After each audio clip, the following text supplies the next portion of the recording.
하나님 말씀 사도행전 25장 13절부터 22절까지 봉독하겠습니다. 25장 13절.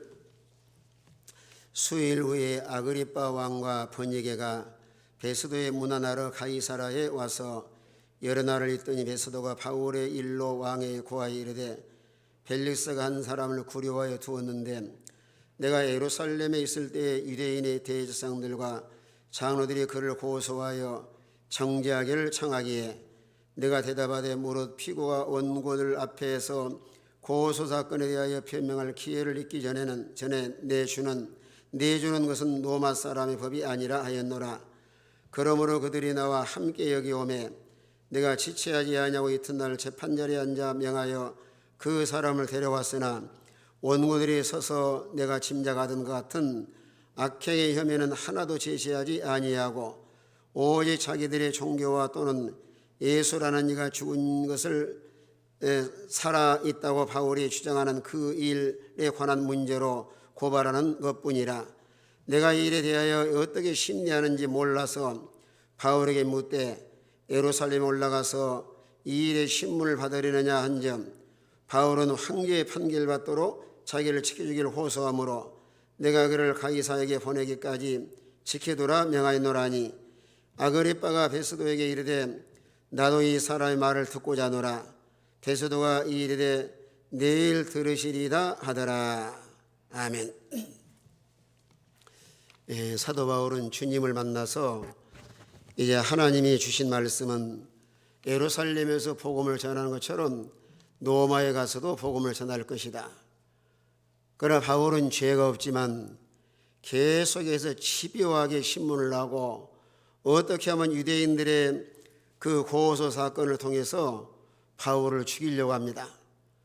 그러나 하나님 사도 바울에게는 이방인의 사도로 부름받아서 귀한 사명이기 때문에 이런 고난 가운데서도 성경이 말씀한 것처럼 모든 것의 함량의 선을 이룬 것처럼 이제 로마를 향해서 계속 걷고 있는데 많은 장애물이 있지만은 하나님께서 앞서가시면서 그저 악한 사람은 악한 사람대로 적당히 사용하시고 또 선한 사람은 선한 사람대로 사용을 하셔서 이렇게 하나님의 뜻을 이루게 하십니다. 지난번에는 이제 베스도가 처음에 아무리 사도 바울을 신문을 해봐도 죄가 없어요. 뭐 확실한 증거도 없을 뿐만 아니라 사도 바울도 그러잖아요. 나는 양심에 거리낀 것이 없다. 그러면 총독이 얼마든지 그저 바울을 석방할 수가 있는데 유대인들의 지난 9절에 말씀한 것처럼 그저 유대인들의 마음을 얻고자 하여 바울도로 질문을 합니다. 내가 예루살렘에 올라가서 이 사건에 대하여 내 앞에서 신문을 받으려 하느냐. 오늘 정치하는 사람들은 옳고 그런 것보다 가장 그들이 두려워하고 조심한 것이 여론과 민심이에요. 사람들이 어떻게 생각하는가, 또 백성들이 그저 어떻게 자기를 지지하는가. 그럼 우리 그리스도인들은 사람에게는 옳아 보여도 하나님께는 옳지 않는 요소가 있습니다. 그래서 고린도서 4장에 말씀한 것처럼 바울이 그런 말씀을 하셔요.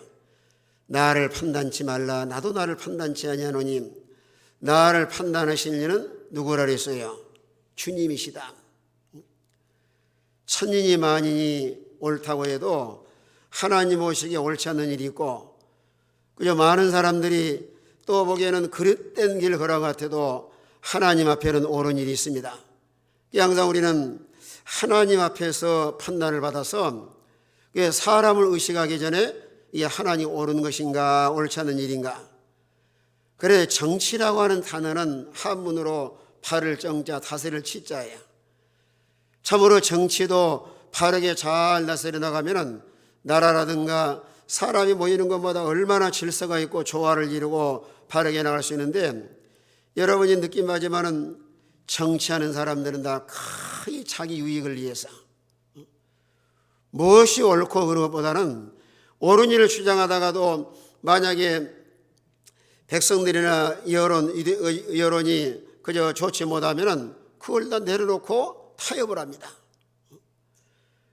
그래서 베스도가 사도 바울에게 타협을 제시할 때 예루살렘에 가서 심을 받겠느냐 그러니까 바울은 이런저런 거절합니다. 전에 말씀한 것처럼 예루살렘으로 가려고 하면은 유대인들이 지금 다 매복이 있어요. 하마터면 만약에 그걸 타협을 해야 한다고 하면은 생명의 위협을 당합니다. 그러나 생명을 소중하게 여긴 것은 아니지만은 바울의 마음속에는 그저 로마의 시민권으로서 권리를 주장을 하고 또 하나님의 뜻은 로마에 가서 복음을 전하는 일이기 때문에 그런 시민권이라고 하는 그 법을 가지고 자기 권리를 주장할 뿐 아니라 하나님의 인도하심에 따라서 그저 예루살렘을 올라가는 것보다 이제 로마의 복음을 전하기 때문에 아주 당당하게 베스도의 타협을 거절합니다. 만약에 그 사도 바울이 자기 생명에 어떤 위협을 당하거나 어떤 죄가 있다고 하면은 이게 담대하게 말할 수 없는 거예요.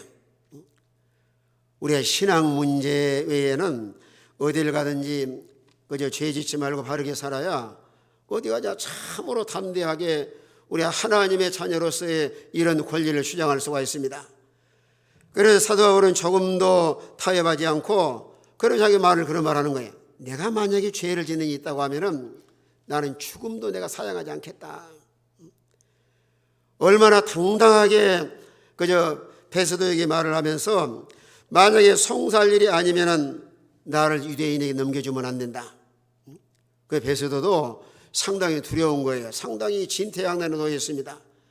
유대인의 말을 듣자니 로마의 법에 저촉이 되고 또 로마의 법대로 해서 사도 바울을 석방하자니 백성들이 갖다가 자꾸 그저 여론을 부추겨 가지고 총독에 대해서 대응을 하니까 상당히 바울로서는 이 총독 베스도로서는 상당히 어려운 일을 만났어요.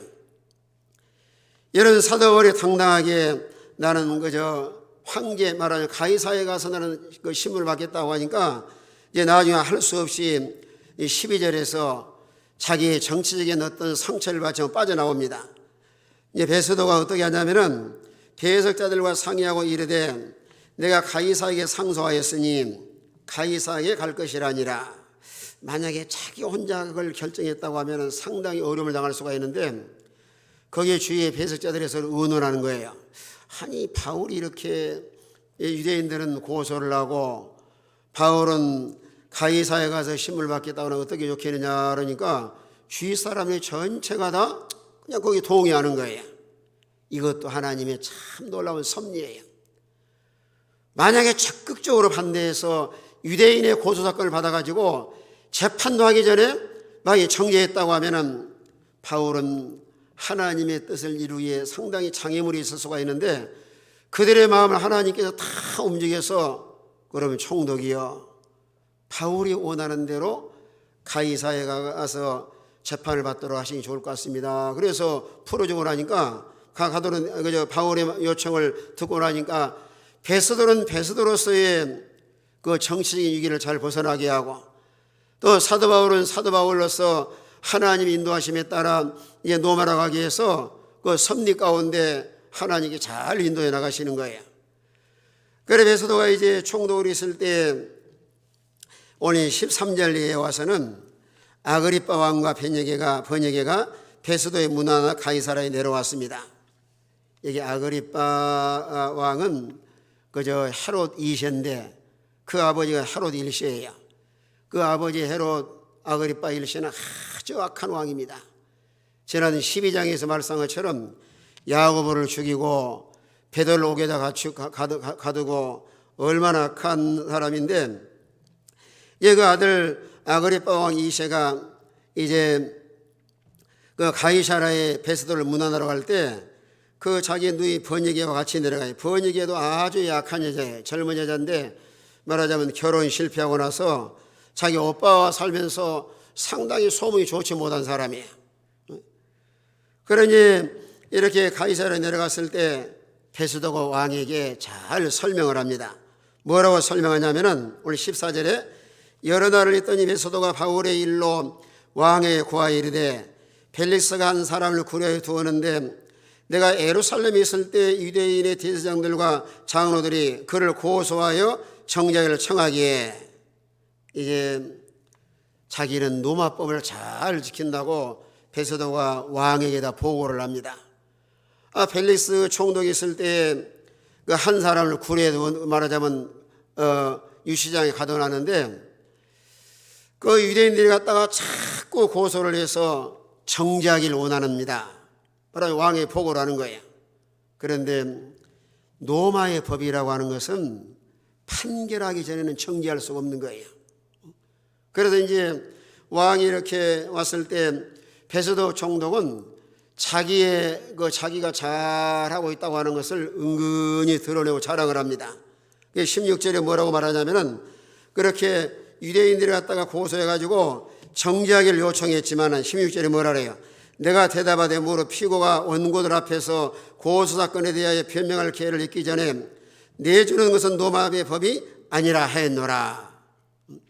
베소도는 상당히 정치적인 사람이에요. 유대인들의 여론을 따라서 정치해 나갈 뿐 아니라 왕에게도 자기가 공명정대하게 노마의 법을 따라서 모든 일을 처리해 나가는 것을 왕에게 아주 담대하게 은근히 자기를 드러내면서 내가 노마의 법대로 공명정대하게 처리를 했습니다. 이게 오늘 정치한 사람들의 모습이잖아요. 어떻게든 자기 의를 드러내고 자기를 나타내서 백성들에게도 많은 표를 얻고 또 왕에게 오늘은 대통령에게 얼마나 신임을 얻어서 하면 내 자리를 해먹어야 되겠다. 이 정치한 사람들의 하나의 수단과 전략이죠. 유대 사람들이 갔다가 재판도 하기 전에 원고와 피고의 말을 듣고 정당하게 재판을 해서 죄를 정죄해야 되는데 재판도 하기 전에 이렇게 사도 바울을 갖다가 정죄하라고 합니다. 그러나 노마법에 어긋나기 때문에 그저 정죄하지 않고 그저 이렇게 마지막 감금해 두었습니다. 이 노마법은 상당히 공의롭습니다. 아무리 누가 고소가 벌였다 할지라도 뭐가 없으면 죄를 정죄하잖아요. 증거가 없으면 철저한 증거 재판을 하는 거예요. 아무리 가다 사람들이 이 사람은 죄를 지었습니다. 또 아무리 고소가 벌였다 할지라도 사람의 말을 따라서 재판하는 것이 아니라 확실한 증거가 있는가. 오늘날 우리나라도 많이 그러잖아요. 과거에는 어떤 사람을 갖다가 수년 감옥에 있다가 억울하게 지금 나와서 복권낸 사람도 있고 하는데 오늘 우리나라도 그러면은 상당히 많이 발전해 나가고 있어요. 확실한 증거가 없으면은 함부로 정죄할 수 있는 것이 아니에요. 이렇게 해서 이제 베소도가 아그리빠 왕 2세가 이렇게 가이사랴에 왔을 때 잘 설명을 하면서 그러면 사도 바울을 무엇 때문에 고소를 했는가?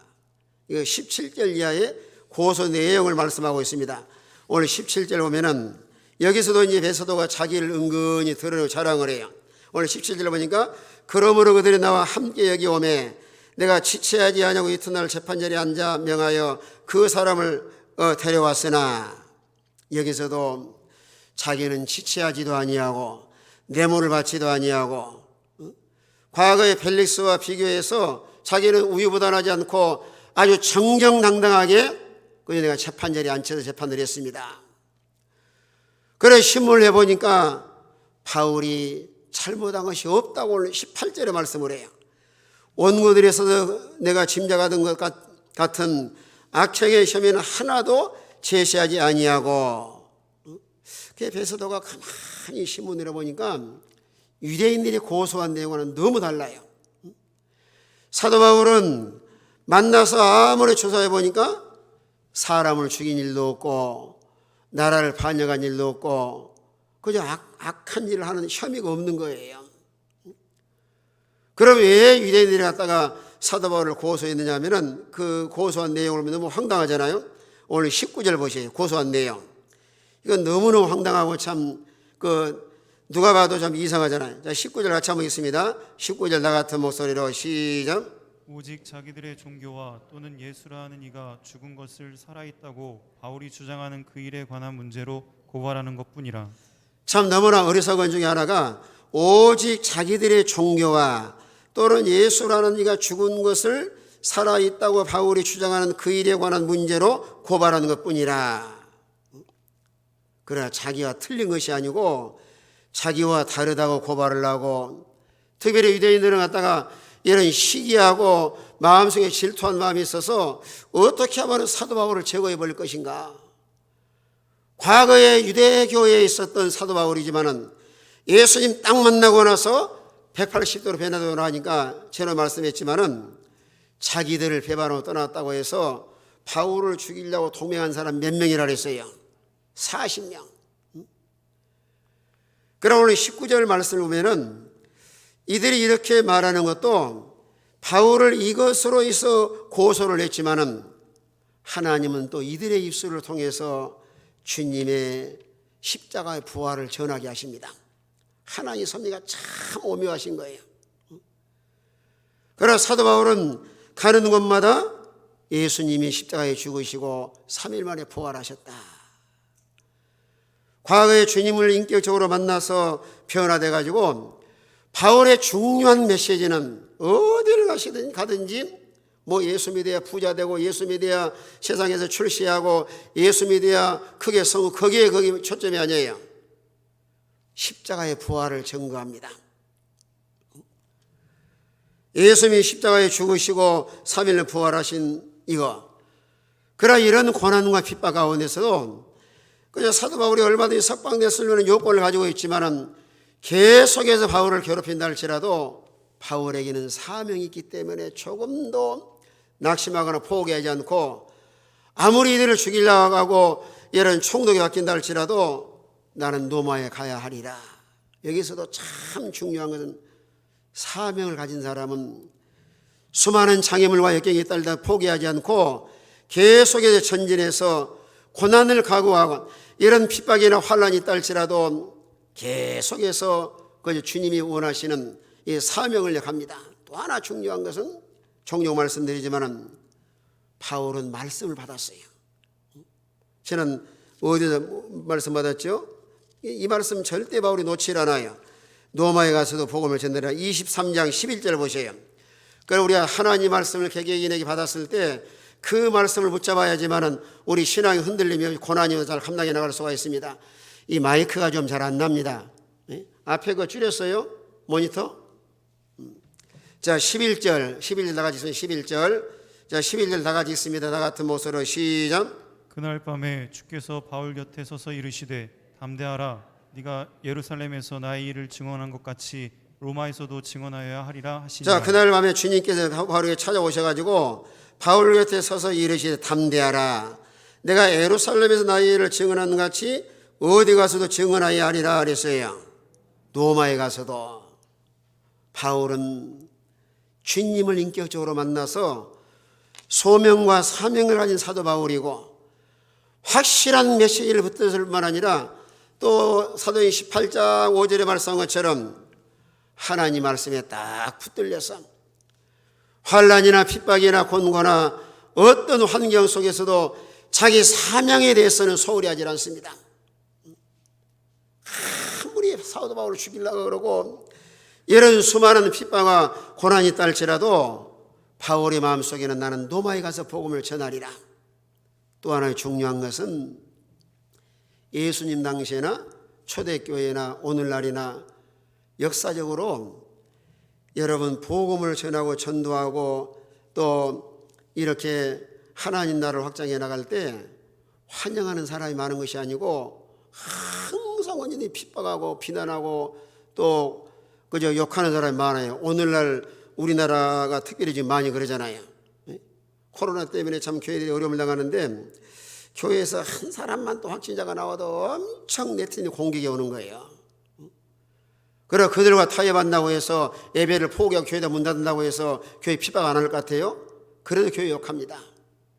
왜 그러냐면은 세상은 다 악한 자에 속해서 의와 불의가 서로 공존할 수 없고 빛과 어둠이 서로 공존할 수 없고 하나님의 자녀와 마귀의 자녀가 공존할 수가 없습니다. 그래서 기독교에서뿐만 아니라 전 세계 역사 가운데서도 뭐 기독교를 환영하거나 우리가 그냥 다 믿음을 포기하고 뭐 집에 있는다고 해서 예수 믿는 사람 잘한다, 절대로 환영하지 않습니다. 앞으로 우리가 이 믿음의 길을 걸어가도 신앙의 지조와 정죄를 지키고 하나님께 믿음을 잘 지키려면 어느 시대를 막론하고 핍박하는 사람, 또 여러 가지로 욕하는 사람, 별 사람 다 있어도 우리는 주님 바라보고 그 가운데서 하나님께 믿음을 잘 지켜나가면 하나님 나라의 상이 크고 또 주의 영광에 참여할 수가 있습니다. 그래서 예수님께서도 마태복음 5장에 뭐라고 말씀하셨어요? 의를 위해 핍박을 받는 자는 복이 있나니. 근데 뭐라 그랬죠? 하늘나라의 상이 크미니라. 자, 마태복음 5장을 보세요. 마태복음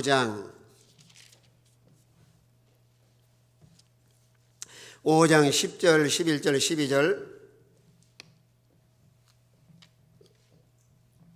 자, 마태복음 5장 10절, 11절 석절 같이 있습니다. 다 같은 목소리로 시작. 의를 위하여 박해받는 자는 복이 있나니 천국이 그들의 것임이라. 나로 말미암아 너희를 욕하고 박해하고 거짓으로 너희를 거슬려 모든 악한 말할 때는 너에게 복이 있나니 기뻐하고 즐거워하라. 하늘에서 너희 상이 큼이라. 너희 전에 있던 선자들도 이같이 박해하였느니라. 크게 두 가지. 박해받으면서도 하나님께 믿음을 지킨 사람은 확실하게 구원받은 증거예요. 10절에 말씀합니다. 의를 위해 박해받는 자는 복이 있나니 천국이 누구의 것이라 그랬어요? 이건 확실하게 구원받은 증거예요. 누가 핍박하고 욕하고 비난하고 아무리 멸시와 천대의 소를 말한다 할지라도 하나님 섬기고 예수 믿는 걸 포기하지 않는 사람은 확실히 하늘나라 소유한 사람. 또 구원받은 자가 여러 가지 핍박과 고난받았을 때 복이 있나니 12절에 기쁘고 즐거워하라. 하늘에서 너희 뭐가 큼이라 그랬어요? 상이 큼이라. 그래요. 고난 가운데서도 하나님께 믿음을 잘 지킨 사람은 구원받은 증거요, 또 하나님 나라에 상 받을 증거예요. 오늘 시대적으로 어떤 면으로는 세상의 수많은 환난과 이런 고난을 통해서 알곡과 쭉정이를 분리하고 계시고 참 신자와 가짜, 하늘에 속한 사람, 땅에 속한 사람, 중생한 사람과 중생하지 못한 사람을 하나님께서 다 이렇게 지금 분리 작업으로 계시는 거예요. 여러분, 참 성도는 고난 가운데서 더 하나님을 찾고 기도합니다. 만약에 A란 사람과 B란 사람이 동일하게 환난과 시험이 왔을 때 참으로 중생한 사람 A란 사람이라고 하면 그 사람은 하나님을 찾아요. 기도합니다.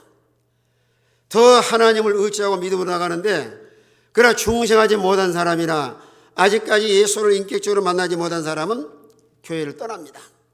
항상 두 종이에요. 오늘 사도 바울은 주님 만나고 나서 지난 20장에도 그랬죠. 사명을 위해서 나는 예루살렘에 가서 무엇도 그저 각오했다 그랬어요. 죽을 것도. 20장 24절에서는 나의 달려갈 길과 주 예수께 받은 사명 곧 하나님의 내 복음을 증언하는 일을 마치려 하면은 나의 생명조차 조금도 귀한 것으로 여기지 아니하노라. 생명조차. 또 21장에서는 13절에 보니까 바울이 대답하되 여러분이 어찌하여 울어 내 마음을 상하게 하느냐. 나는 주 예수의 이름을 위하여 결박당할 뿐 아니라 예루살렘에서 무엇도 각오하였노라 했어요. 죽음도 각오하였노라. 죽음도. 이게 사명을 받고 참으로 주님 만나서 중생한 사람들의 마음이 바른 자세예요. 어떤 일이 있어도 나는 주님을 포기하지 않고 환난이나 핍박이나 곤고나 어떤 환경을 만난다 할지라도 이 사명을 소홀하지 않고 하나님의 복음을 위해서 나는 생명까지 바칠 걸 나는 거저 각오하고 있다. 그래도 이제 이렇게 고발한 내용은 예수님이 십자가에 죽으시고 부활하신 것에 관한 문제를 가지고 고발했다. 그때 이제 베스도가 또 아그리빠 왕 이시에게 말을 해. 20절에 뭐라고 말하냐면은 내가 이 일에 대하여 어떻게 심리할지를 몰라서 바울에게 묻되 예루살렘에 올라가서 이 일의 심을 받으려느냐 한즉, 이게 지난번에도 말했지만은 베스도가 이런 안을 제안할 때 바울은 조금도 타협하지 않습니다. 사명 확실하고 하나님이 원하신 뜻이 확실하기 때문에 그래요, 내가 총독 말을 잘 들어서 그저 내가 예루살렘에 올라가겠습니다, 그러질 않아요. 얼마든지 인간적으로 생각하면 총독이 잘 보이려고 할 수도 있어요. 예, 총독님 내가 시킨 대로 하겠습니다. 그러면 사람은 좋아할지 몰라도 본인 자신도 양심적으로 괴로울 뿐만 아니라 차마터면은 그런 타협하다가 예루살렘에 올라가다가 암살단에게 죽임을 당하기 쉬워요. 베스도가 아무리 말한다 할지라도 바울은 아주 담대합니다. 자기 의사 표시를 확실하게 하는 거예요. 왜 이렇게 담대할 수 있는가?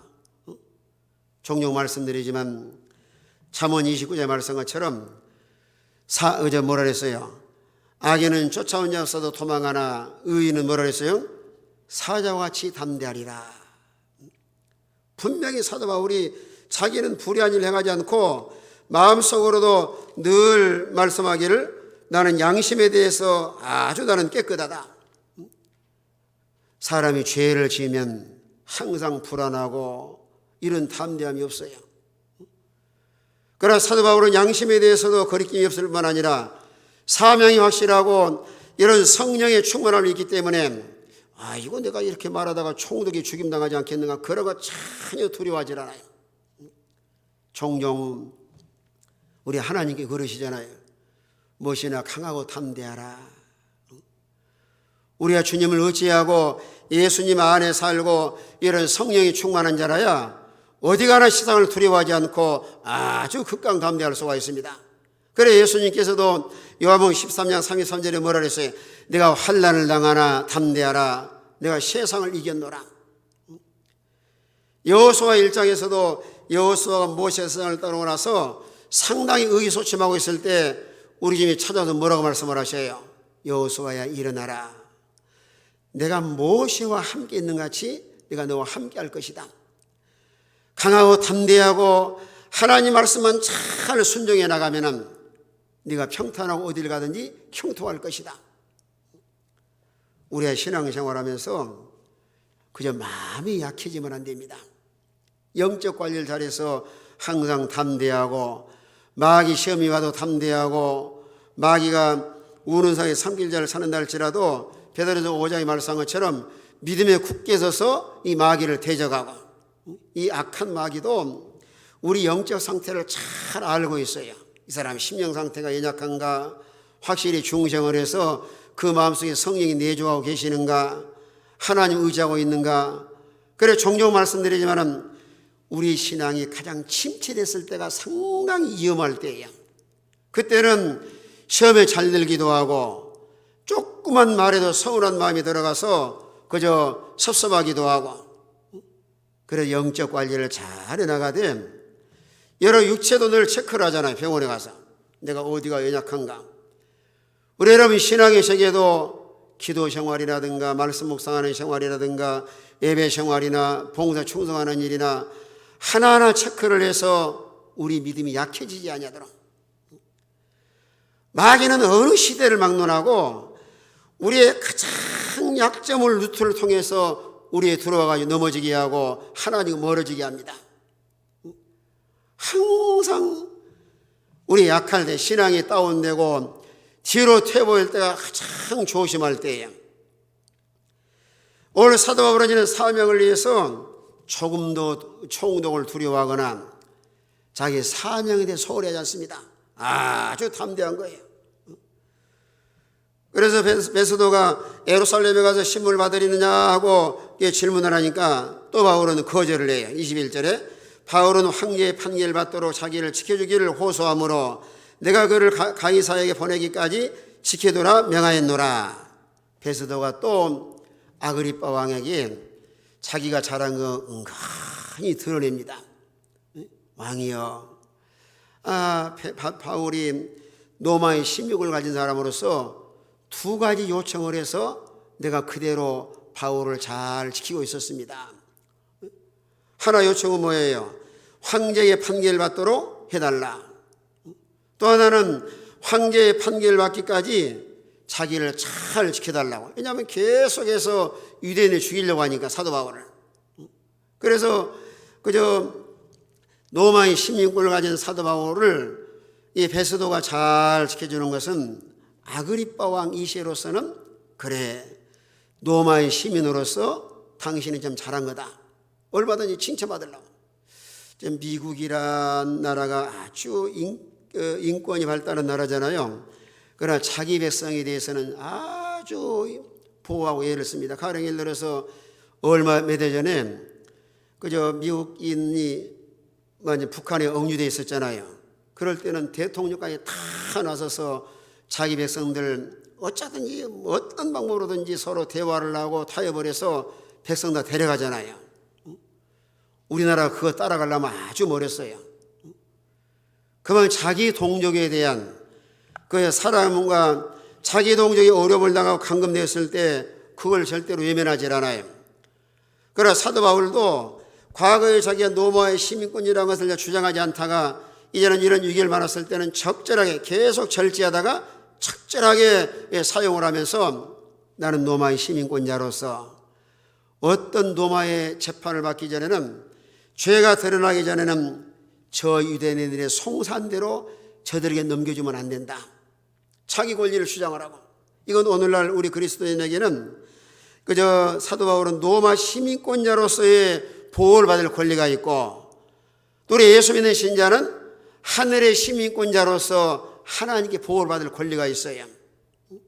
그래 베드로 전서 1장에 보면은 산 소망을 가진 우리 그리스도인들은 하나님께서 무엇으로 뭘 입었나니 이랬어요. 하나님의 능력으로 보호하심을 입었나니. 항상 우리 이런 말씀을 묵상을 하면서 아무리 세상에 환난이나 시험이나 고난이 있다 할지라도 나는 하나님의 자녀로서 나는 하나님의 보호하심을 입고 사는 사람이다. 그건 저 말이 아니고요. 베드로전서 1장을 한번 보세요. 베드로전서 1장에 보시면 능력으로 보호하심을 입었나니 3절부터 5절까지입니다. 우리가 참으로 거듭난 신자로서 하늘나라의 시민권자라고 하면은 하나님께서 끝까지 보호해 주셔요. 하나님의 자녀고 이 사도 바울이 로마의 시민권자라서 보호를 받는 것처럼 우리 하늘의 시민권자로서 하나님께 보호받을 수 있는 능력, 권리가 있습니다. 자, 베드로전서 1장 3절, 4절, 5절 다 같이 있습니다. 다 같은 목소리로 시작. 우리 주 예수 그리스도의 아버지 하나님을 찬송하리로다.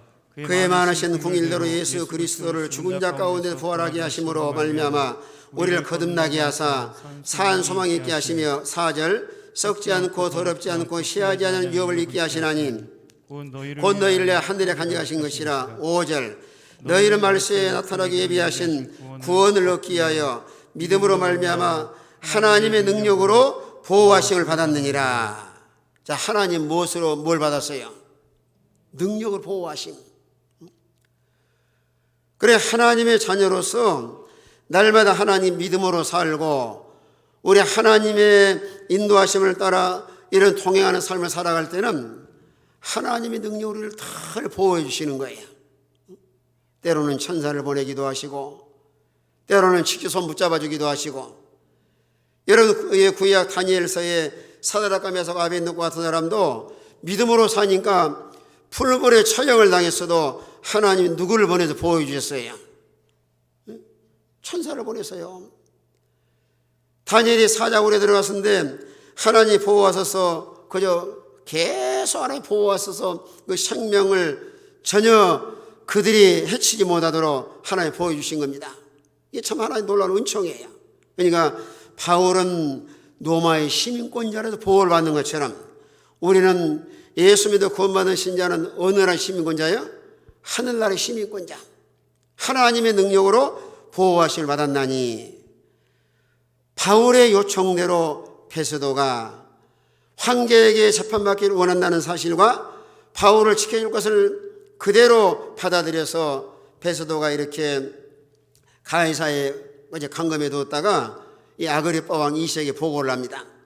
아그리빠 왕이 이제 올 22절에서 뭐라 그래요? 아그리빠가 베스도에게 이르되 나도 이 사람의 말을 듣고자 하노라. 베드로가 이르되 내일 들으시리다 하더라. 하나님께서 끝까지 보호를 해주시다가 아그리빠 왕도 그러는 거예요. 그저 기독교의 문제, 그저 소문이 사방에 나서 막 유대인들이 기독교로 개종을 하고 바울이 가는 곳마다 하나님 놀라운 능력이 나타나서 예수를 추종하는 사람이 하나님을 멀리 소문을 듣고 알고 있는 거예요. 과연 바울이 어떤 사람이기에 그렇게 사방에 소문이 퍼져나가는가? 바울도 내가 만나봐야 되겠다. 여기 놀라운 사실은 그런 핍박 고난이 있지만은 바울은 맡겨진 사명을 위해서 앞만 바라보고 주님만 바라보고 계속 전진해 나갑니다. 우리 모든 성도가 앞으로 믿음을 잘 지키려고 하면은 고난과 핍박이 없을 수는 없지만은 우리는 세상과 타협하지 말고 고난 가운데서도 환난 가운데서도 핍박 가운데서도 하나님께 믿음을 잘 지킴으로 하나님의 보호하심 속에 마지막 궁극적으로는 최후의 승리자가 되어서 하나님의 영광에 참여할 수 있는 이런 우리 모든 성도가 되시길 바랍니다. 다 같이 한번 통성으로 기도합시다. 기도하시면서 하나님, 앞으로 어떤 환경을 맞아든지 믿음 떠나지 않고 하나님께 신앙의 지조와 청결을 잘 지켜서 승리하게 하여 주시옵소서. 다 같이 한번 통성으로 기도하겠습니다.